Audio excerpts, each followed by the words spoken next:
But I saw, and many people know, of course, in this area and further afield, how important Devonport Naval Base is to our national security picture. It's our only naval port. Unfortunately, however, this base, like much of our defence infrastructure, is showing its age, to put it kindly. The facilities here can no longer meet the Navy's operational training and support needs. Across the country, more than 70% of defence infrastructure has now less than 20 years of useful life left. Without urgent investment, some facilities could close, training may be compromised, operational capability could decline, and risks to personnel certainly would grow. Modernising our defence estate is essential to maintaining a fully functional military. Up-to-date facilities allow personnel to train, deploy and operate at their best. Equally importantly, they provide sailors, soldiers and aviators with safe and healthy workplaces, comfortable places to rest and recharge when they are off duty. To help turn this vision into a reality, I am today releasing the Defence Estate Portfolio Plan. This long-term strategy will modernise defence infrastructure, strengthen military resilience and create employment and economic opportunities through building and construction projects across New Zealand for years to come. Known in short as the DEP, this plan sets out a path to regenerate camps, bases and training areas by the year 2040. And for the first time, it brings together service-critical assets, training infrastructure and housing under one comprehensive strategy. It also outlines how the $2.5 billion in the Defence Capability Plan 2025 will be invested over the next 4 years, subject of course to annual budgets. As part of the DEP, I'm proud to announce that Cabinet has approved the Future Naval Base Programme. This initiative will address decades of underinvestment here at Devonport Naval Base and deliver essential infrastructure enhancements, with investment extending to nearby sites at Narrowneck, being the Officer Training School, Cody Point, being the ammunitioning depot, and the Tamaki Leadership Centre at Whangaparoa, which was the location of our recent announcement, the Minister of Defence, Judith Collins, and I, regarding our defence industry strategy.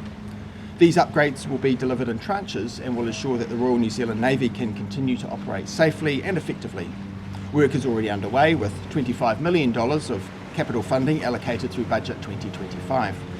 This funding supports a new officer training facility at Narrowneck, a replacement sea training squadron facility and new multi-purpose office spaces. Next steps will include dockyard upgrades, wharf rebuilds and extensions at Calliope and Boiler Wharves to accommodate larger ships, new accommodation, barracks and trade training workshops, site-wide infrastructure renewal, electrical substation replacements, new health and dental facilities, climate adaptation works with improved stormwater management, resilient design included, and much more. The DEP also supports the continuation of significant programs that strengthen defence capability and renew infrastructure. The Defence Estate Regeneration Program replaces ageing service-critical infrastructure across camps, bases and training areas. The Horizontal Infrastructure Workstream, meanwhile, upgrades power, water and ICT facilities along with roads across defence sites. The Homes for Families program, meanwhile, delivers modern housing for defence families, though the Ohakia Infrastructure Program enhances Air Force capability with targeted upgrades at RNZAF Base Ohakia. The Accommodation, Messing and Dining Modernisation Program improves barracks, messing and dining facilities to support retention and the well-being of personnel. And of course the recruitment and retention of personnel, which includes an element of the morale of these fine New Zealanders and their families, as a crucial operational element in terms of serving New Zealand and its security needs in the years ahead. Together, these investments represent a generational renewal of defence infrastructure. They strengthen strategic capability, enhance readiness, and give our people the facilities that they need to perform at their best. This is an investment in the strength and security of New Zealand. The Devonport Naval Base is the cornerstone of our nation's security and a very proud part of our North Shore community. For more than a century, it has anchored New Zealand's naval capability, but it's just as importantly, it has anchored families, careers, and the community life right here on the shore. The men and women who serve at Devonport, along with the civilian staff who support them, make an extraordinary contribution. They work hard, often quietly and without fanfare, to keep New Zealand safe. Many of them live locally. They raise their families here. They volunteer in our schools, clubs and community organisations. They are not just part of our Defence Force, they are part of our neighbourhood. As a local MP, I've been clear from day one that supporting this base means supporting its people. That's why I've strongly advocated for increased investment, particularly in naval housing and infrastructure, to ensure the personnel and their families have the standard of living they deserve.